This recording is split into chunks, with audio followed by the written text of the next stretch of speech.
Hello, Linda. Hello, Dewald. Welcome here by us. Thank you. After spending 2 weeks with you in Zimbabwe. That's right. Yeah. It's good to see you here and for you to meet Louise. It's wonderful to have meet you, Linda. Louise, Heard lots of good things and Great. interesting things about all the things that you're doing in Zimbabwe.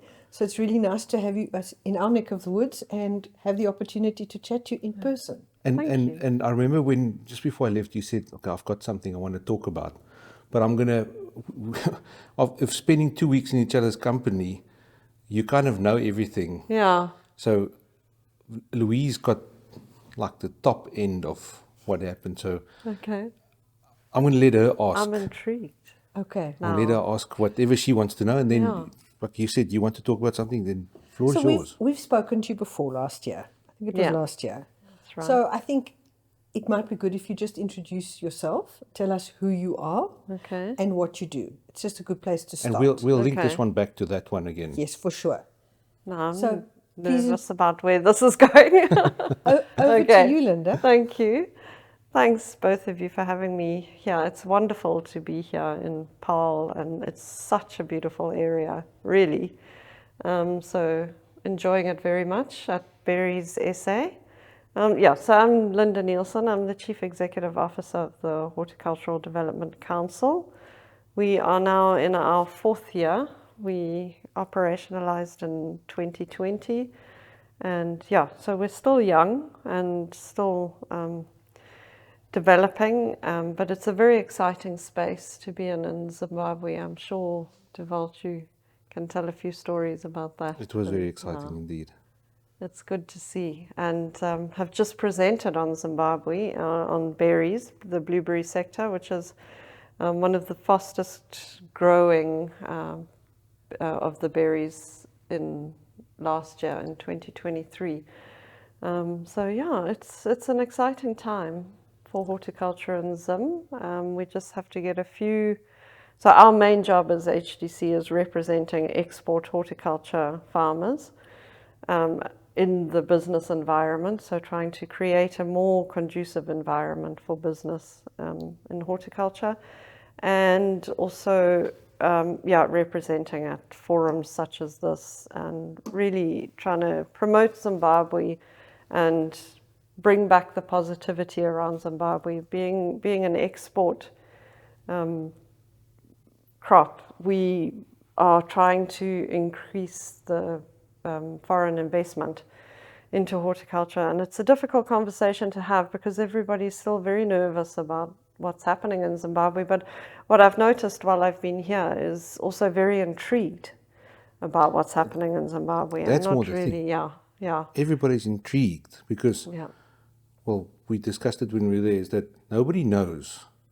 They just know this negative thing of Zimbabwe, but everybody's curious. Yes. How does it work? What is it? How's it on the ground? And Yes, exactly that. And I think that curiosity is kind of opening up conversations. For example, the blueberry sector was a very exclusive and closed industry because of the IP and the royalties and that sort of thing. So even the different groups in the country didn't speak to each other. I mean, they'd all play golf together, but they would never talk about what each of them was doing. it's It was a no-no, but that's changing, and so it's changing the landscape a little bit. And blueberries is our newest industry. It's definitely set to, with the right environment and with the right investment, the opportunities are endless in that sector. So it's good that it's opening up more. Guys are talking to each other, leveraging off each other, and I think, one of the things that we've been talking about here at Berries SA is how do we leverage on each other as Southern Africa, and what can we learn from each other, and where are the synergies?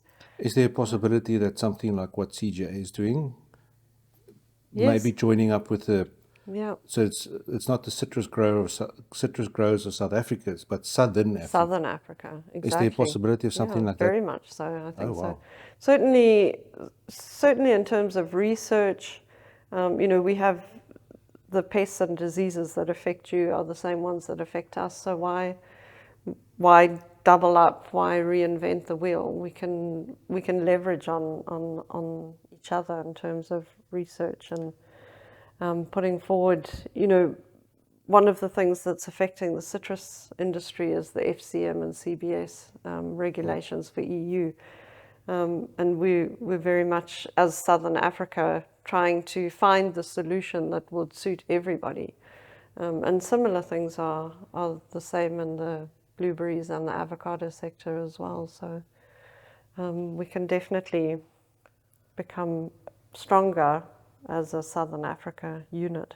Okay, so if you you said that a lot is happening, and you're talking specifically about blueberries, but I think let's take a little bit further back and tell us what are the biggest crops in Zimbabwe that you are dealing with? What are the biggest exporters? Yes. So the biggest exporter by value is still tea.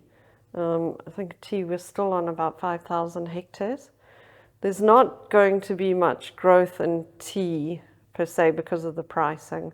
But it's still our biggest value exporter, and after that is citrus. And if I carry on, I'll probably get shot. But yeah, probably citrus, blueberries. Flowers are still up there, but they're struggling a bit. And obviously fresh produce. We still have quite a big pea export, although our pea hectareage shrunk quite dramatically in 2022. Again, pricing issues and policies. Access to finance is our biggest issue. So we're looking at how can we attract foreign direct investment and de-risk the industry away from the country risk. It's quite a big ask, and it's a tricky conversation. But as an industry, we think we can definitely crack that. We have to. Otherwise, we're just going to stagnate. And we have the opportunity, again, I'm going back to blueberries, but we're at the blueberry show. So, just looking at the blueberry industry and the potential that there is within that industry, Zimbabwe, our main production period, our peak production is a time when the rest of the world has either, they haven't come into the market yet or they're finishing in the market, and we hit the market. You've got that marketing window, which is really important. Exactly. So we can play with the big boys like Peru. We might be a small hectareage, 570. I think Peru are on 16,000 hectares or something crazy like that, 12 or 16,000. But if you don't have anything on the bush to harvest, then exactly. And if they're done when we're just coming in, or vice versa, and everything is flown out from Zimbabwe, so it gets to the market in top quality. Yes. So it's doesn't have to go through a port and possibly get stuck there. It gets to the market super quick. On the shelf, still fresh, ready to go. Where are the major markets? Where are they going? Where are they being exported to? Still exporting to the EU, UK, and looking very much at the East. We do a bit to Hong Kong, and we do China, but it's via Hong Kong. Okay. The Chinese don't like to hear that, but we need the China protocol as fast as possible. Okay. So when I asked you what your biggest crops are, avocados was missing from your list. Sorry, avos. I said I'd get shot. No. I'm just coming back to that because you guys have literally seen each other recently about avos. Yes. Are you currently exporting any avos? We are to the EU. Okay. That's the biggest market. EU is the biggest market for Zimbabwe. Traditionally, through the Netherlands, that's always been the hub for some produce. How are they being exported? Through which port? It'll be either Durban or Cape Town or flown out from Harare. So they're coming through South Africa? Yes, the avos are coming through south. Yeah. Okay. And is avo farming big in Zimbabwe? How big is it? It is, yes, it is big. And now the hectareage has just totally flown from my head because you've asked me. You'll remember it. I'll remember it, in a second. It is, and the opportunity that we have, we're exploring because we're landlocked, we've got to explore other routes to market. So we've been looking at Byron, not specifically for avocados, but it is one that could go through there, especially if we're exporting to the Far East. And also because the growers are right by those Middle border, East. by the Yes. Mozambican border. Yeah. I mean, we truck avocados from Chimoio in Mozambique and Zimbabwe to Durban and Cape Town to get to Europe. Wow. It just makes no sense at all. Yeah. Wow. So we're exploring, and hence why our logistics costs are so high. I mean, the competitiveness on Zimbabwe totally relies on the cost chain of getting to market. Yes. And So flying out, we know that's expensive. it's expensive, at and least it's getting the high value stuff to the market quickly. Yeah. Without the problem of the long supply chain. Yes. But the avocado is also high value, but it's big. the and volumes and that's heavy. there. You won't be able to fly all of it out. Yes.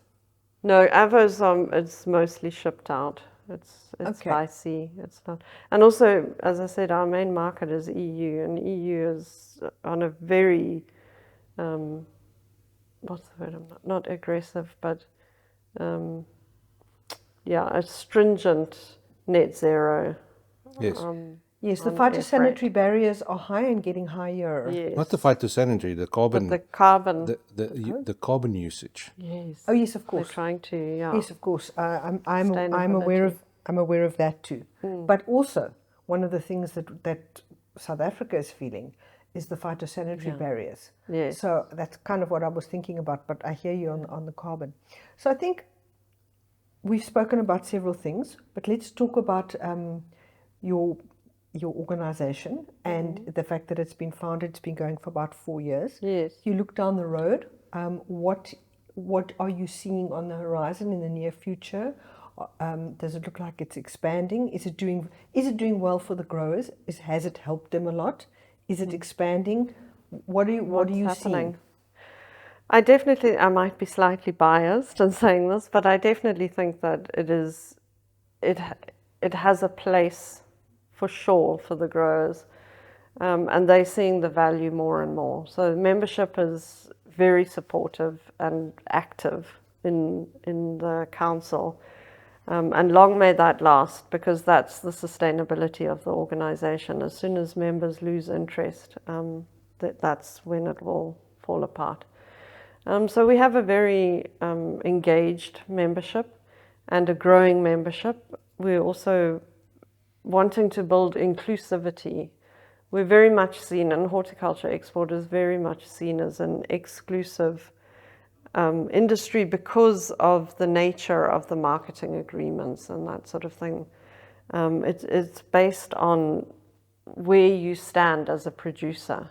So it's a premium industry. So you've got to be a good producer to export, and you've got to keep on top of all of these phytosanitary requirements and all of that. So it's burdensome to a smaller or medium grower.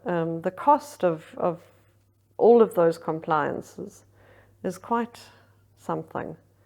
So we're promoting what we call the hub and spoke model, whereby we can link new exporters to an already existing and experienced exporter to try and buy down some of that cost. And leverage off their existing quality management systems, so that they're not having to implement a whole quality management system all on their own, and become an outgrower. We're not saying, by any means, not saying that a smallholder farmer needs to stay small and needs to be linked to a hub for the rest of his life. We have a number of growers that have started off as outgrowers and then become hubs themselves. So really what HDC has done is just institutionalize a lot of technical knowledge. I mean, we have some of our industries like tea and avos and flowers are over 40 years old in Zim. And then we have the younger ones, like the new boys, the disruptive ones, the blueberry industry. But back in the 1990s, it was flowers that was the buzzword in Zimbabwe. So it changes, and of course it's all market dependent and what the global market wants. Who was the first blueberry guys? Because obviously somebody had to be the first. Yes. That said, let's take a stab in Zimbabwe and see what works, maybe, and then there's always a first. Who was that? So the very first blueberries were grown in Zimbabwe in 2008. It was an 8-year wait until the first commercial crop was exported. That was in 2016. Sorry, that they grew commercially was 2016. The first export was 2017, and that was Berry World. They were the new kids on the block and the first But somebody movers. there must have said, I think that this can work here. Yeah. Somebody with very We strong stomach. The thing with blueberries Farmers is are known that for that. 30 years ago, 20 years ago, blueberries, you always thought of blueberries could only be grown in very cold climates. Yes. And then the newer varieties, which were could take warmer climates, opened up literally the whole world to blueberry production. And when we were kids, you bought frozen blueberries in a supermarket, and that was what you could get. Yeah. You could not get fresh blueberries unless you were living somewhere very cold, like northern USA or Canada or somewhere like that. Yeah. And suddenly it's a whole explosion of blueberry production worldwide. And the first ones that we could buy fresh were like completely crap. Yes. They were and not sour. fit eating. They were very sour. Yes. It wasn't a thing. So when everybody started this high, or when certainly 4 years ago when I joined the industry, I was like, how is everybody enjoying blueberries? It wasn't a thing. Until you tasted those new Yes. flavor ones. They exactly. are incredible. And the point is, Exactly. there's also the mindset that has to change. If you said to somebody, okay, we can grow blueberries in tropical parts of Africa, they'll look at you as if you are not. Exactly. Equally, what's happening in South Africa, and maybe this is of interest to you, is that avocados were always considered to be something that you grew in the tropics, in warmer areas. Yeah. And suddenly they are growing avocados kind of literally down the road from us here in Mediterranean climates and places even further south than we are. Yeah. They are growing avocados. So there's a whole mindset shift thing too, where people, well, who says you can't do it? Well, let's try it. Let's try. And there you go. And I think also with the explosion of new varieties as well, is also, Zim is traditionally the house avocado. But I understand that we're trialing, I can't say too much about it, but we are trialing new varieties in that as well, a much earlier variety. So I think, the industry will definitely change, and I think there will always be the shift. It's what makes the industry so competitive. Is tea the big boy? Are they number one, or is it citrus? Or sure. As soon as we have the table of results at the end of the season, everybody wants to know where they are. It's just in our nature to compete. So, can I ask you about what Dewald was doing, traveling around Zimbabwe with you? Tell us about that. So Dewald was came onto the scene in Zimbabwe with the citrus protocol for China when we were preparing. That was in COVID times, and we had to do it virtually. So I hadn't actually met Dewald in person. Yeah, we've spoken on the phone and a WhatsApp. month ago. Our first podcast we had to do virtually. It was all COVID. So we asked Dewald if he would come back and help us with the avocado protocol for China, which we're currently negotiating with China, and that meant a 2-week trip around Zim. So helped us with the dry run to get everybody ready. And luckily our farmers did listen to us at that time. Yeah, no, they were quite good. Yeah. It was a fantastic experience to learn what they're doing, how they're doing it, and then to see their willingness to get better. Yes. Yeah. Not that they were bad. To do the right Not thing. that they were No, bad. exactly. It's but that just they want to get ready. get to a top level with their hold products. a high standard. So following the exactly. visit from GACC, the Chinese customs people, is it my understanding correct that you are now waiting to see about how things will go towards getting the document will a protocol and market access? Yes. Okay. So we're waiting good luck for with them that. to. We hope that comes. Thank you. That is successful. Yeah. So and do I we. know there are lots of moving parts. There are a lot of those, but we're Zimbabweans. We're used to moving parts. and making a plan. well, good luck with that. Thank you. And Thanks, also Louise. good luck with all the developments, the horticultural developments that are coming. It's so exciting for us to hear and so heartening to hear that there's so much happening on the ground. Yeah. And as you said, there's a lot of people here in South Africa are intrigued. They want to know and they're curious and they don't know and they really would like to know more. And it's excellent news to hear that there are more than just green shoots. A lot's happening there. Yeah. Yeah. What did you said that you've got something that you wanted to chat about when I was in. I cannot remember what it was now, Dewald. I think it was. I think we've spoken about where HDC is, and I think it was really mainly about that. What was refreshing for me about HDC is that your team looks like it's go-getter type people. Very much so. Very passionate. Yes, and with somebody like Monica who's got years of experience in working on the government side of things, the way that she can liaise between the growers that know her from back then and with the government that she used to work with. I think somebody like her is like one of the best people that you could have in that position. We're very, very fortunate to have her. We had to keep her in industry as long as we can. She's trying to retire every day, but we're not letting her. I don't think she can retire. She can't. She won't be able to sit But still. that's She's wonderful. far too passionate. So often your knowledge is important, but the connections that you have are actually that the glue that makes things work and makes things get together. And I mean, obviously your job is to work quite closely with government, to have people who understand how that works. Yes. In a complicated circumstance like yours, I would imagine that's usually helpful. It is massively helpful. I think there's a lot of, especially in the startup is always fraught with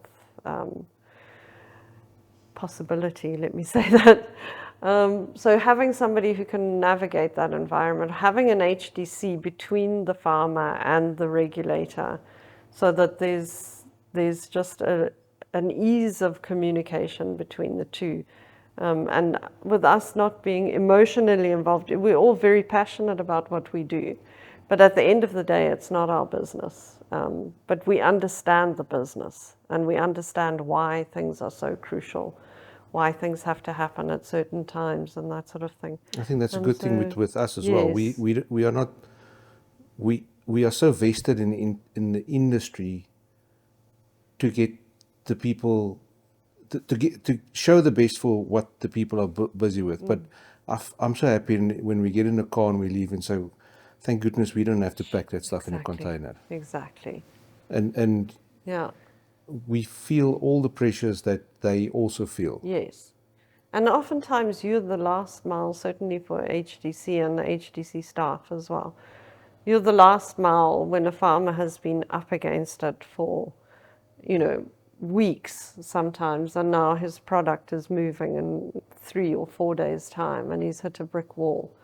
And it comes at you, but at the end of the day, you're able to solve it and then, move on. And I think for a farmer to have that place to go and somebody on their side, a lot of the time when the frustration is coming at you, you just have to remind them, actually, we're on your side. We're here for you. So it means a lot. I can imagine when the stakes are high and time is money and things are, there are a lot of challenges and then, tempers can run high and you happen to be there. Absolutely. And like I said, it's the last person you phone. It's like that telemarketer that picks up the phone after you've had a week of bad experience. And I always say to them, I'm terribly sorry that you're the one that picked up the phone today, but unfortunately you're going to have it. You're going to get it. Yeah, exactly. So it's okay. It's We had a podcast now 3 days ago, with a very influential person, and his final question was to you now, is that what was the biggest challenge that you faced in the last year and how did you overcome it in your business? Wow. I think for us as HDC, our biggest challenge was to build a team of passionate people and to ensure that we had the right people in the right place. I think for us that's been the biggest challenge. But the most enjoyable part of my job is building that team, and I think it's become glaringly obvious that, you know, it's the people that make up your business. So I'm talking about business, but obviously we're an organization, and we're a member support organization. So you've got to have people that are passionate and willing to go the extra mile, often with very little in return. And how do you find them? How do you find that? I think they find me, person? luckily. Okay. Luckily. Yeah, we've just kind of found each other. I think also when you work for an organization like a business member organization, you've got to a point in your life where you really want to make a difference to people. I'm probably speaking for myself here, but I think I can confidently say the team feels the same way. And that is that we're there to make a difference to people's lives. Maybe not necessarily their bottom line being the first, but at the end of the day, it will affect their bottom line. So yeah, and that's where the passion comes from. I think just the passion to support people. Yeah. Stunning. Fantastic. Thank you so much. Well, thank you very much. And I'm pleased that you've enjoyed being in Paarl, and that you're relieved that your presentation is done, and that you got a lot of interesting feedback about that. And the very, very best of luck going down the line. Thank you so much. And you must enjoy your holiday. Thank you. Yes, I'm looking forward to that. Right. Okay, we're good. Thank you.